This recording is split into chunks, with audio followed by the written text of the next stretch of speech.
কত সরকার গেল আইলো, কত চেয়ারম্যানের রদবদল হলো, এমপি মিনিস্টার রদবদল হলো, অথচ দক্ষিণ রেলগেটের অবস্থা করুণ থেকে করুণতম হলো, কোনো সমাধান হলো না। এটা কোনো ঢাকা সদরঘাট গাবতলী বা সদরঘাটের কোনো চিত্র না, এটা হচ্ছে ভেড়ামারা উপজেলার দক্ষিণ রেলগেটের চিত্র।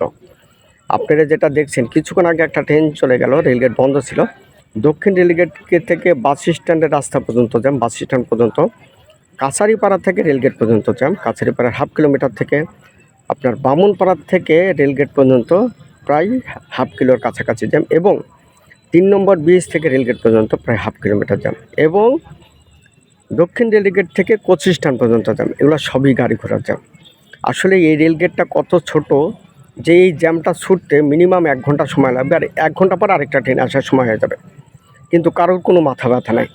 এটা আমার জন্মের পরে থেকে দেখে আসছি, তখন ছিল একটু অল্প জ্যাম হতো, কিন্তু এখন মানুষের এত পরিমাণের অর্থ সম্পদ যে মানুষজনের গাড়ি ঘোড়া, সিএনজি, অটো, প্রাইভেট, ট্রাক, বাস সব মিলে একটা বিধিকিস্ত অবস্থা। কি বলবো, এটা আসলে কারোরই দেখার মতন অবস্থা নেই। এটা নিয়ে কারোর কোনো প্রতিবেদন নেই, কারোর কোনো মাথা ব্যথা নেই। আমাদের ভেড়ামারাতে কত সরকার আসে, কত সরকার যায়, কত চেয়ারম্যান এমপি যায়, আসলে কারোর কোনো এটা নিয়ে মাথা ব্যথা নেই। কত সাংবাদিকগণ আছে, তাদেরই কোনো মাথা ব্যথা নেই। আমি চাই যে সবাইয়ের উদ্দেশ্যে বলতে চাই, আপনারা সবাই আমরা আসুন, এটাকে মিলেমিশে এই জ্যাম থেকে, এই সমস্যার সমাধান থেকে উদ্ধার হওয়ার জন্য চেষ্টা করি।